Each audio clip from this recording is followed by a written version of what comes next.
किसान साथियों, दिसंबर माह का आगमन हो गया है और ये वो समय है जब तमाम खेतीबाड़ी के काम हैं जिनको हमने करना है। बुआई की बात करें या कटाई की, सारे कार्य इन दिनों हमारे किसान साथी कर रहे हैं। तो आज इस महत्वपूर्ण विषय पर हम बात करने वाले हैं कि कौन कौन से प्रमुख कार्य हमारे किसान साथियों को दिसंबर माह में करने हैं। और आज इस महत्वपूर्ण विषय पर हमारे साथ स्टूडियो में हैं डॉक्टर योगेंद्र पाल सैनी। आप कृषि विज्ञान केंद्र धनौरी से हमारे बीच पधारे हैं, तो बहुत बहुत स्वागत है डॉक्टर साहब आपका हमारे स्टूडियो में। धन्यवाद विकास जी। डॉक्टर साहब, जैसे कि आज 1 तारीख हो गई है, दिसंबर माह का आगमन हो गया है। अब सबसे पहले अगर कटाई की बात करें, क्योंकि गन्ने की कटाई चल रही है, साथ ही आपूर्ति पे भी हमें ध्यान रखना है, तो किन बातों का इन दिनों हमें ध्यान रखना होगा? किसान भाइयों एवं बहनों, सभी को मेरा प्रणाम। जैसे कि आप जानते हैं कि मैदानी क्षेत्रों में जो कैश क्रॉप है, नकदी फसल है, वो गन्ना है। और अगर मैं हरिद्वार जनपद की बात करूं तो मोर देन 50% में आपका गन्ना बोया जाता है, और जिसमें से लगभग 60% पेड़ी रहती है और 40% पौधा रहता है। तो इस समय किसान भाइयों के खेत में पेड़ी खड़ी है और पेड़े की कटाई कर रहे हैं, परंतु उनके सामने एक समस्या ये आती है कि आपूर्ति की। चीनी मिलों में आपूर्ति उनके बेसिक कोटे के आधार पर की जाती है। अगर किसान भाई लगातार पिछले वर्षों से गन्ने की आपूर्ति चीनी मिलों में कर रहे हैं तो उनकी पर्चियां ठीक से आती हैं, और जो किसान भाई अपने गन्ने को जो है कोल्हुअन क्रेशर में बेच देते हैं तो उनको पर्चियों की या सप्लाई टिकट की आपूर्ति के हेतु उनको संकट का सामना करना पड़ता है। तो ऐसी दशा में मेरा सुझाव यह है कि अगर आप चीनी मिल में आपूर्ति करते हैं तो आप लगातार करते रहें, और जिससे आपको पर्चियों की मांग की पूर्ति होती रहे। दूसरी बात यह है कि किसान भाई इस समय जो गन्ने की कटाई कर रहे हैं, उनके सामने एक प्रश्न आता है कि इस समय जो खेत खाली हुए हैं उनमें हम क्या बोएं।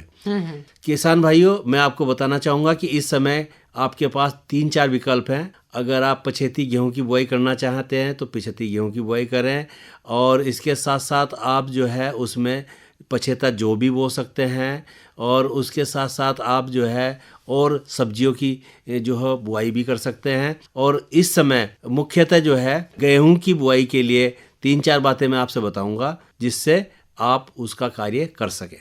जी डॉक्टर साहब, जैसे कि आपने बताया कि गेहूं की पछेती बुआई हमारे किसान साथी कर सकते हैं जो खेतें हमारी खाली होंगी। अब बात करें सबसे पहले कि कब तक हमें गेहूं की बुआई कर लेनी चाहिए और कौन कौन सी प्रजातियां हमारे लिए सही होंगी? विकास जी, आपने बहुत अच्छा प्रश्न पूछा। किसान भाइयों, गेहूं की पछेती बुआई हेतु जो सिंचित दशा में करना चाहते हैं उनके लिए 3-4 वैरायटियाँ बहुत अच्छी हैं जो पंतनगर द्वारा विकसित हैं, जैसे कि यूपी 2844, यूपी 2865, यूपी 2748, यूपी 2526, और दूसरी संस्था से जैसे HD 3059, DBW 187, DBW 173, DBW 303, DBW 222 और SD 3226। ये न्यूनतम प्रजातियां हैं। इनमें से आप उपलब्धता के आधार पर चयन करके 20 दिसंबर तक आप बुआई कर सकते हैं। और इसी प्रकार से पर्वतीय क्षेत्रों में भी है। अगर सिंचित दशा में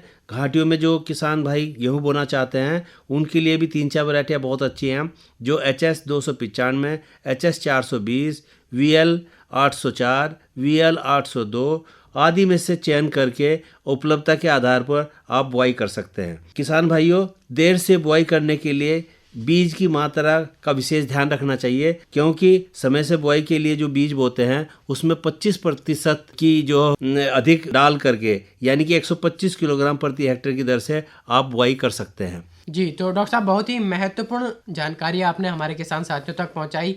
काफ़ी सारी अच्छी प्रजातियों के बारे में भी आपने हमारे किसान साथियों तक जानकारी दी। डॉक्टर साहब, अगर हम बात करें जिन किसान साथियों ने गेहूं की बुआई कर ली है, तो क्योंकि अब सिंचाई भी हमारे किसान साथियों को करनी है, खरपतवार नियंत्रण पर भी ध्यान देना है, साथ ही सही उर्वरकों का हमारी खेतों में होना बहुत ज़रूरी है, तो थोड़ा सा इस बारे में भी हम जानना चाहेंगे। सही कहा विकास जी, चूँकि खाद एवं उर्वरक भी बहुत जरूरी है। जैसे कि हमें बीज अच्छे चाहिए, उसी प्रकार से खाद और उर्वरक की भी उपलब्धता हमारे पास होनी चाहिए।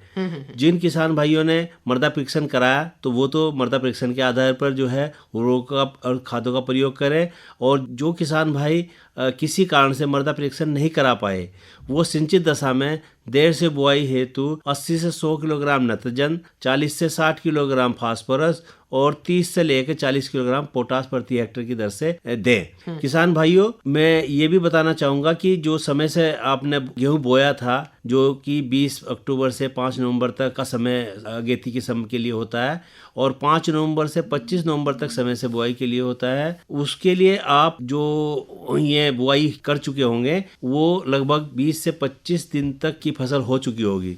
20-25 दिन पश्चात जो है शिखर जड़ आरंभ होने लगती है, जिसके लिए हम पहली सिंचाई करते हैं। और इसके लिए आप सिंचाई करने के उपरांत नत्रजन की जो शेष मात्रा आधी बची है उसका आधा भाग टॉप ड्रेसिंग के रूप में पहली सिंचाई उपरांत दें।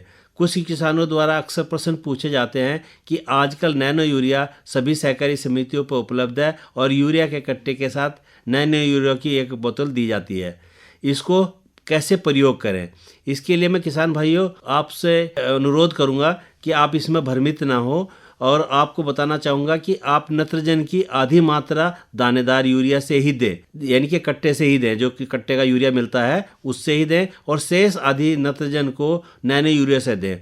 परंतु ध्यान रखें कि नैनो यूरिया का प्रयोग छिड़काव के रूप में पत्तियों पर ही करें तथा उस समय खेत में पत्तियों की संख्या सर्वाधिक हो, और नैनो यूरिया की एक बोतल 1 एकड़ के लिए पर्याप्त होती है तथा इस बोतल से 4 ml नैनो यूरिया और 1 लीटर पानी में घोलकर इसकी दर से आप छिड़काव कर सकते हैं।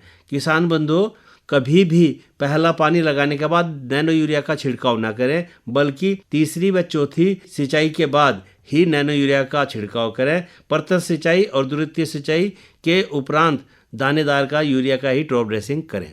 डॉक्टर साहब, बहुत ही महत्वपूर्ण जानकारी आपने हमारे किसान साथियों तक पहुंचाई कि किस तरह से सही खाद उर्वरकों का प्रयोग हमारे किसान साथियों को करना चाहिए। अब डॉक्टर साहब, अगर बात करें राई सरसों की, तो वो भी हमारी खेतों में खड़ी है और इस समय हम देखते हैं कि कई सारे उसमें रोग और कीटों की समस्या देखी जाती है। तो थोड़ा सा इस बारे में हमारे किसान साथियों को बताएं कि किन किन बातों का हमें ध्यान रखना है और कैसे हम रोग और कीट का नियंत्रण कर सकते हैं। किसान बंधुओं, देर से बोई गई तोरिया एवं पीली सरसों तथा समय से बोई गई राई की फसलों में दाना बनते समय हल्की सिंचाई करें। सितंबर में बोई गई तोरिया और पीली सरसों की फसल दिसंबर माह में पकने की अवस्था में होती है, अतः 75% फलियां जब सुनहरे रंग की होने लगें तब खेत से उसकी कटाई करके मढ़ाई करें। जैसे कि विकास जी ने पूछा कि राई और सरसों की फसल में रोग और कीट लगते हैं, तो उसमें मुख्यतः जो है झुलसा रोग, सफेद गेरुई रोग और तुलासीता रोग का प्रकोप होता है। रोकथाम के लिए रेडोमिल, एमजेड या मैनकोजेब दवा आती है। इसकी 2 किलोग्राम मात्रा को 800 लीटर पानी में घोल करके प्रति हेक्टेयर की दर से छिड़काव करें। पहला छिड़काव बुआई के 50 से 55 दिन बाद ही करें। सरसों में अगर माहू कीट का प्रकोप दिखाई दे तो किसान भाई 1 लीटर मोनोक्रोटोफॉस को 800 लीटर पानी में घोलकर प्रति हेक्टेयर की दर से छिड़काव करें, तो माहू कीट का जो है नियंत्रण किया जा सकता है।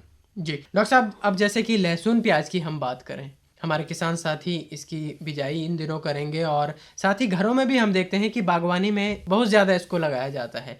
तो थोड़ा सा बताएं कि अगर लहसुन प्याज की हम खेती कर रहे हैं तो किन बातों का हमें ध्यान रखना है और पौध किस तरह की हमें लेनी होगी। किसान भाइयों, इस समय अपने खेतों में भी और किचन गार्डन में भी आप जो है इस समय प्याज की पौध का रोपण करते हैं। ये बहुत सही समय है प्याज की पौध का रोपण करने के लिए। उसमें 2-3 चीज़ों का आप ध्यान रखें। एक तो आप जो संस्तुत प्रजातियां हैं उसकी ही पौध आप या तो अपने नर्सरी में डालें या फिर आप बाजार से या किसी नर्सरी से उसको खरीद करके रोपित करें। दूसरा, जब आप उसकी रोपाई करते हैं तो उस समय आप ध्यान रखें कि थोड़ा सा उसमें उर्वरक एवं खाद का प्रयोग भी करें और उसके पश्चात जो है लाइन में उसकी रोपाई करें और हल्की सिंचाई करें, जिससे कि वो जड़ें पकड़ लें। अब डॉक्टर साहब बात करें दलहनी फसलों की, चना है, मटर है, मसूर है, ये सभी फसलें हमारे किसान साथी इनकी बिजाई करते हैं। थोड़ा सा इनमें हम जानना चाहेंगे कि किन बातों का इस समय हमें ध्यान रखना है। किसान भाइयों, चना, मटर, मसूर मुख्यतः दलहनी फसलों में आते हैं जो रबी की फसलें हैं, और मैदानी क्षेत्रों में भी और पर्वतीय क्षेत्रों में भी इसकी बिजाई करते हैं। जो किसान भाई अभी तक मसूर और चने की बुआई नहीं कर पाए वो अब 15 दिसंबर तक अवश्य कर लें। इसके लिए चने की 2 वैरायटियां हैं जो बहुत अच्छी हैं, जैसे कि उदय है और पंत जी 186 जो कि पंतनगर विश्वविद्यालय से विकसित है। इसी प्रकार से मसूर भी है जो वो भी पंतनगर विश्वविद्यालय से विकसित है, जो PL 406 के नाम से जानी जाती है। इसकी बुआई आप कर सकते हैं, परंतु ध्यान रखें कि बुआई से पूर्व बीज की जो है शोधन करना बहुत आवश्यक है, जिससे कि बीज जनित रोगों का नियंत्रण किया जा सके। और इसके साथ साथ एक बात मैं और बताऊंगा कि आप जो है जैसे मसूर है, चना है, मटर है, इसके लिए राइजोबियम की विशिष्ट टीके मिलते हैं हर फसल के लिए अलग, और अगर वो आपको मिल जाए तो उससे भी आप बीज शोधित करके बोएं, जिससे कि खेत में उर्वरकों की बचत की जा सके। डॉक्टर साहब, जैसे कि अब हमारे किसान साथी खेतीबाड़ी के साथ पशुपालन भी करते हैं और पर्याप्त हरा चारा होना बहुत ज़रूरी भी है, तो जैसे कि इन दिनों हम बात करें हरे चारे के लिए हमारे किसान साथी किन फसलों की बिजाई कर सकते हैं? किसान भाइयों, चूंकि पशुपालन हमारा कृषि का एक मुख्य व्यवसाय है और एक दूसरे का पूरक एवं पोषक भी है। चूंकि कृषि में जितने भी उत्पाद होते हैं वो हमारे पशुपालन में उपयोग किए जाते हैं, और जो पशुओं का जो मुख्य उत्पाद होते हैं वो हमारे लिए उपयोग किए जाते हैं। इस प्रकार से हमें, जैसे हम अपने खेती के लिए ध्यान रखते हैं, अपने स्वास्थ्य के लिए ध्यान रखते हैं, इसी प्रकार से हमें पशुओं के स्वास्थ्य के लिए, उनके खान पान के लिए भी व्यवस्था करनी चाहिए। इस समय सर्दियों में हरे चारे की बहुत दिक्कत होती है। हरे चारे के लिए आप 2 हैं कि एक तो बरसीम आप बुआई कर सकते हैं, दूसरा जई आपकी बुआई कर सकते हैं। बरसीम जो है सर्दियों में अच्छी हरे चारे का स्रोत है और इसको जो है आप दिसंबर माह में भी बुआई कर सकते हैं, परंतु ध्यान रहे कि बरसीम की बुआई के उपरांत जो है प्रथम कटाई 50-55 दिन के बाद अवश्य कर लेनी चाहिए। कटाई उपरांत उसमें हल्की सिंचाई करके और यूरिया की 5 किलो पर बीघा के दर से टॉप ड्रेसिंग करें, जिससे कि उसकी बढ़वार अच्छी हो जाए। इसी प्रकार से जई हैं और जौ हैं की बुआई करके और इनको हरे चारे के रूप में पशुओं को खिला सकते हैं। तो डॉक्टर साहब, बहुत ही महत्वपूर्ण जानकारी आज आपने हमारे किसान साथियों को दी कि कौन कौन से मुख्य कार्य दिसंबर माह के हैं जो हमें समय से करने हैं। चलते चलते डॉक्टर साहब, कोई संदेश आप हमारे किसान साथियों तक पहुंचाना चाहें?